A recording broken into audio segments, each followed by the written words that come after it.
Madame, Monsieur, bonsoir. Vous êtes les bienvenus dans ce journal. Dans l'actualité de ce lundi, ils sont 547 831 candidats au brevet d'études du premier cycle. Le coup d'envoi de cet examen à grand tirage a été donné ce matin partout en Côte d'Ivoire.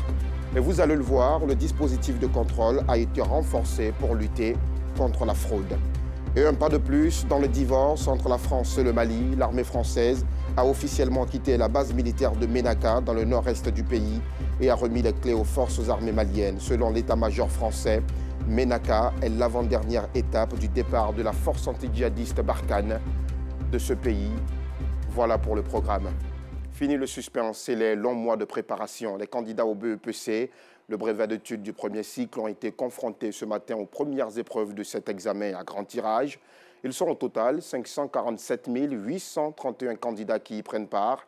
Des candidats soumis très tôt ce matin à une fouille minutieuse avant l'accès au centre de composition. Un contrôle renforcé pour lutter contre la fraude. Nou Sangaré, lui, était au lycée moderne d'Abobo. 7 heures. Longue file d'attente au lycée moderne d'Abobo. Ce lundi 13 juin, premier jour du démarrage des épreuves écrites du brevet d'études du premier cycle BEPC. Ces candidats font face à un contrôle de routine avant d'accéder à leur centre de composition. Détecteur de métaux en main, Siaka Kone, chef du centre 1, s'attelle à une fouille minutieuse. Les dispositions qui ont été prises répondent toutes aux critères de la déco, à savoir le contrôle à l'entrée du centre. Et ensuite, ça c'est au niveau des pièces et autres. Et puis bon, à l'intérieur du centre aussi, il y a un autre contrôle que nous avons mis en place. Et puis bon, il y a des affiches qui ont été mises partout aussi pour informer les candidats de ce qu'ils doivent faire et de ce qu'ils ne doivent pas faire. Les candidats libres, on leur a demandé d'être habillés dans des tenues décentes. On n'autorise pas les mèches, les chillons et autres, parce qu'on a constaté que tout ça, ça cache souvent des choses, les portables et autres. Et puis bon, pour les candidats officiels, ils viennent en tenue scolaire, bleu, blanc ou bien kaki. Dans ce lycée subdivisé en 3 centres, 2250 candidats sont en lice. Tout comme les chefs de centre et les membres du secrétariat, les forces de l'ordre et les surveillants sont à leur poste. Nous sommes là depuis 7h30. Mais bon, en tout cas, la majorité des candidats est là. Il n'y a que quelques candidats qui ne sont pas encore à leur place. On a procédé au contrôle du visage, notamment le contrôle des identités, et je viens à peine de finir. Avant cela, on a remis les feuilles de copie aux élèves pour qu'ils puissent les remplir conformément à ce qui est demandé aux candidats. Et donc, on vient de recevoir les sujets. On attend la sirène pour lancer les épreuves. 8 heures. Les candidats sont soumis à la première épreuve de la journée, la composition française. Il y a 2 sujets. Il y a le test argumentatif et le résumé du test. J'ai choisi le test argumentatif parce que c'est ça que j'ai compris en classe, donc et ça j'ai choisi de faire. J'ai pris le sujet du test argumentatif. Voilà. Avant, on appelait ça sujet de réflexion. Donc moi, en tout cas, selon les sujets, quand je fais la lecture, je vois que les sujets sont abordables. 547 831 candidats prennent part à cet examen à grand tirage, dont 533 608 candidats libres et officiels. Du lundi 13 au vendredi 17 juin, ces candidats composeront dans 10 matières. En plus d'eux, 14 223 composent pour le test d'orientation en classe de seconde. Ils composent dans 4 matières, la composition française, les mathématiques, l'anglais et la physique-chimie. Les résultats de l'examen du BEPC sont prévus pour le 5 juillet prochain à 14 h.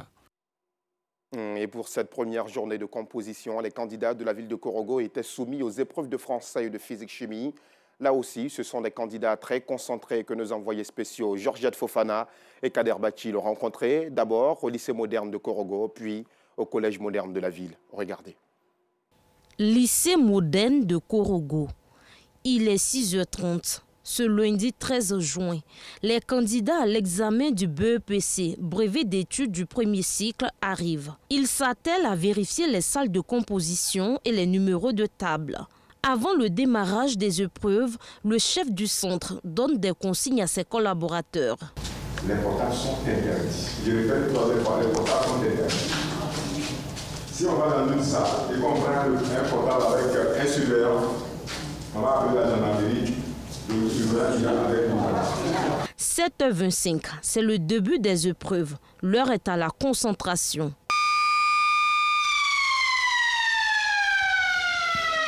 Ça se passe un peu bien parce que j'arrive à comprendre le sujet qu'on m'a donné. Je me sens stressée parce que c'est un examen, mais je pense que j'ai bossé, ça va aller. Ce matin, nous composons dans les matières telles que physique, chimie et puis composition française. Nous tenons vraiment à ce que les épreuves se déroulent normalement. Nous allons utiliser tous les moyens, tout ce que nous pouvons faire pour combattre la fraude. Parce que les enfants qui s'adonnent à la fraude n'augurent pas un lendemain meilleur pour un pays. Au collège moderne de Korogo, le constat est le même. Élèves, surveillants, tous sont présents. Les surveillants ont répondu, les membres du secrétariat ont répondu. Nous avons le superviseur Dren qui est juste à côté. Les forces de l'ordre sont présents. Donc tout le monde est à la tâche. Au collège moderne, il y a une surveillance vidéo. Et donc nous avons informé largement les candidats à cet effet. Je peux affirmer que toutes les dispositions sont prises pour qu'on ait zéro fraude. Pour les candidats, les épreuves du BEPC section 2022 se passent bien. Je comprends le sujet et je compte avoir mon BEPC. Ça se passe bien, j'arrive à comprendre un peu dedans. Au total, 497 candidats, dont 453 officiels et 44 libres ont été enregistrés au lycée moderne de Korogo. Au collège moderne, on dénombre 650 candidats, dont 610 officiels et 40 libres. Les résultats seront connus le 5 juillet prochain. Et au même moment, dans plusieurs établissements scolaires d'Abidjan, les élèves en classe de terminale E prenaient part à des cours de renforcement. Ces préparatifs du baccalauréat séduisent de plus en plus de candidats. Un business développé par des groupes de jeunes étudiants. Business, oui, car pour y participer, il faut débourser une somme comprise entre 5 000 et 10 000 francs CFA. Afficiata Dosso.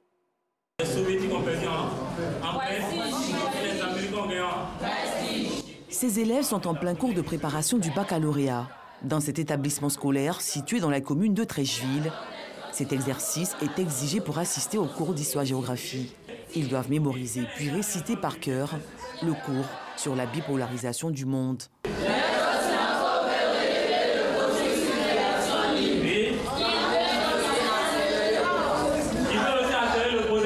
Appelés prépa-bac, ces cours, à l'intention des élèves en classe d'examen, sont une initiative personnelle de ces jeunes étudiants.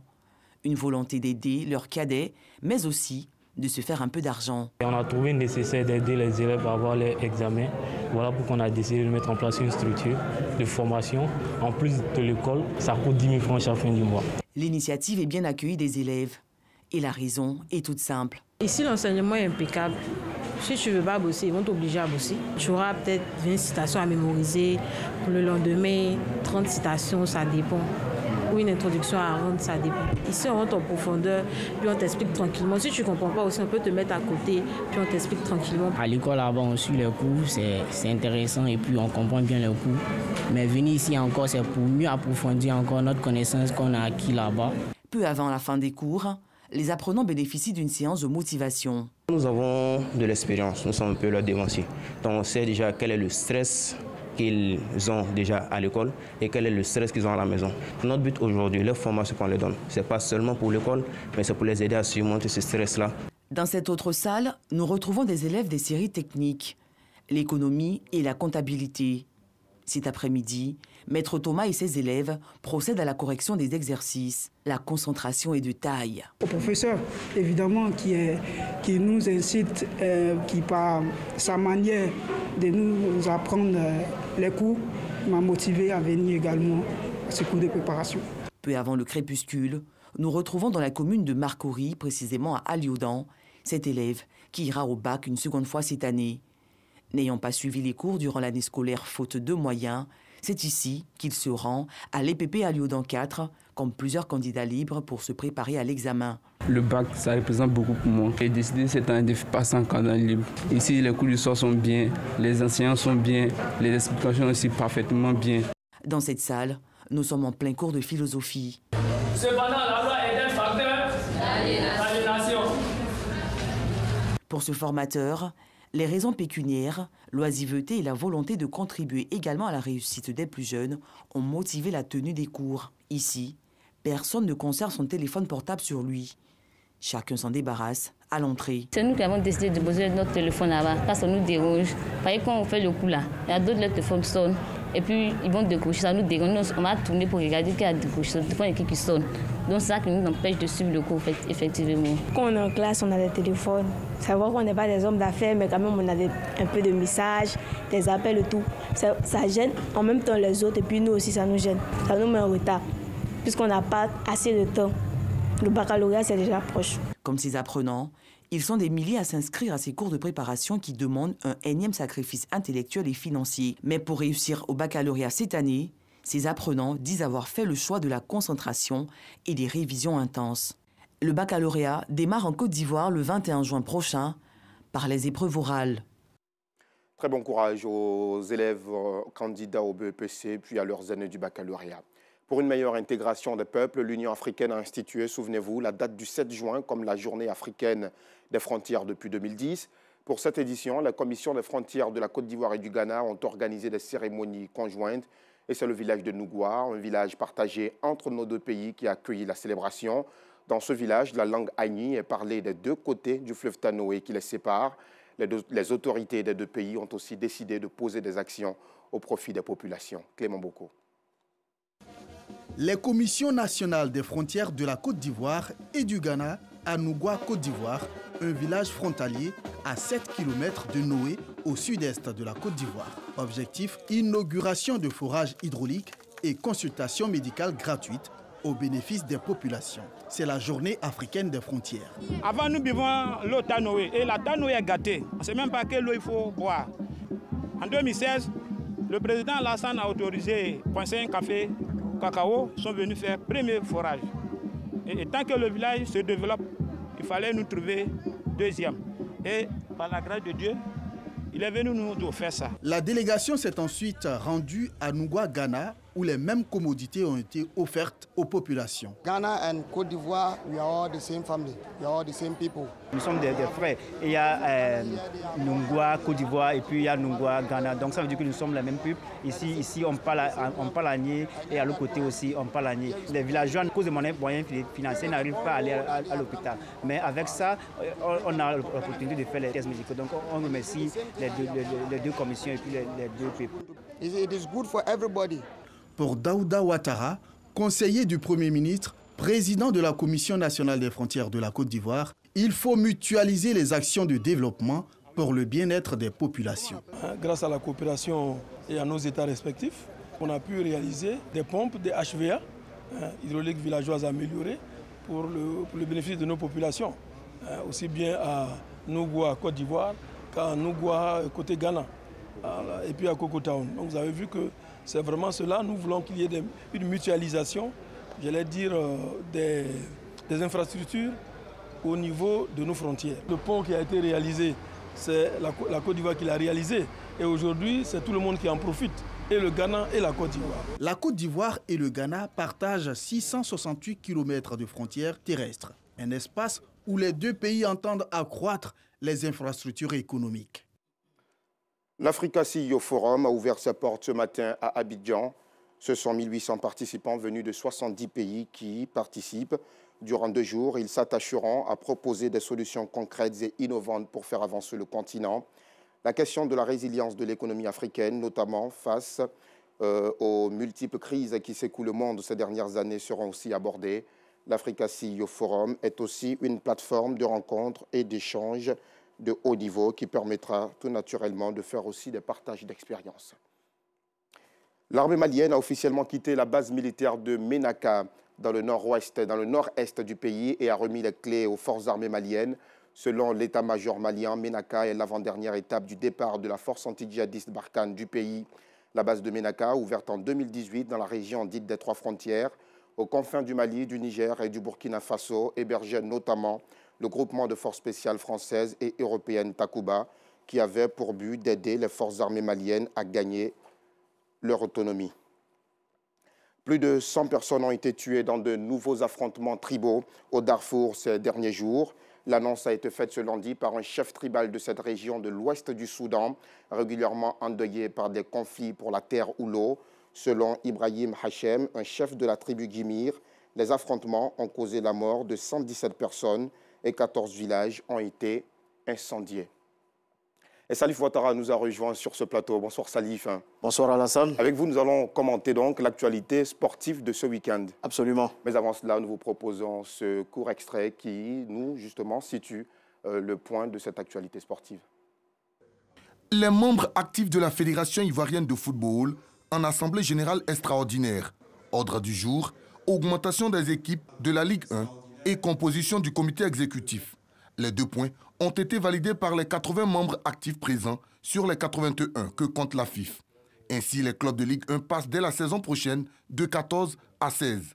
Et le comité exécutif de la Maison de Verre sera désormais composé de 25 membres. Les délégués ont aussi mis en place la commission électorale dirigée par Maître Kwame Bi-Iritier, quand la commission des contentieux est présidée par Maître Delbé Zirignon Constant. Du côté de la commune de Yopougon, le Wado Rio était à l'honneur avec des combats sur différents tatamis.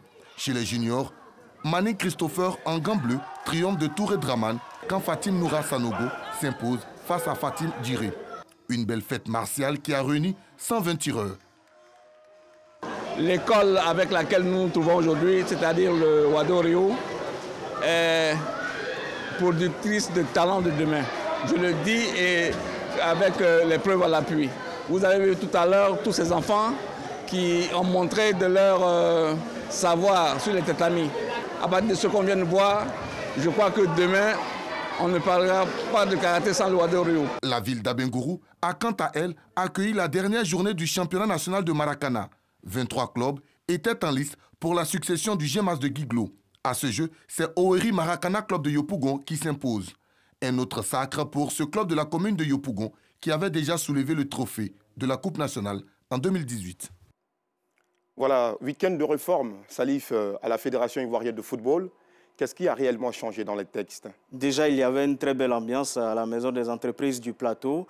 Pour l'objectif, c'était de renouer, de se retrouver. Il y avait beaucoup d'amitié. On a senti que la crise est désormais derrière. Les acteurs du football se parlent à nouveau. Vous savez qu'après l'élection, c'était les retrouvailles en quelque sorte à la Maison des entreprises. Quelles sont les réformes qui ont été apportées? C'est que désormais, on passe de 14 à 16 clubs au niveau de la Ligue 1.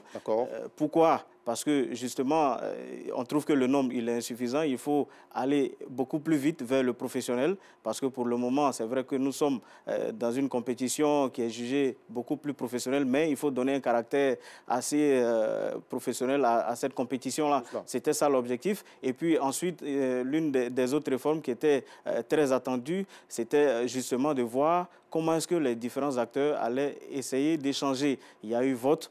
Et ça a été à l'unanimité. Il y a eu élection, effectivement. Le président de la commission du contentieux a été élu. Le président de la commission électorale a également été élu à l'unanimité des 81 membres actifs de cette fédération. Et à l'unanimité, ça veut donc dire que, contrairement à ce que se dit un peu partout, notamment sur les réseaux sociaux, le monde du football ivoirien n'est pas tant si divisé que ça. Le monde du football ivoirien n'est pas si divisé. Les acteurs se parlent et je pense qu'il y a des retrouvailles, il y a plus ou moins consensus. Et l'un des objectifs, effectivement, c'était de passer de 20 membres du comité exécutif à 25 oui. Parce que l'un des vœux du président qui a été élu, Yassine Idriss Diallo, c'est de faire entrer 3 membres du camp, si on peut le dire ainsi, adverse oui. Sori Diabaté, 3 membres et 2 membres du côté du camp Didier Drogba.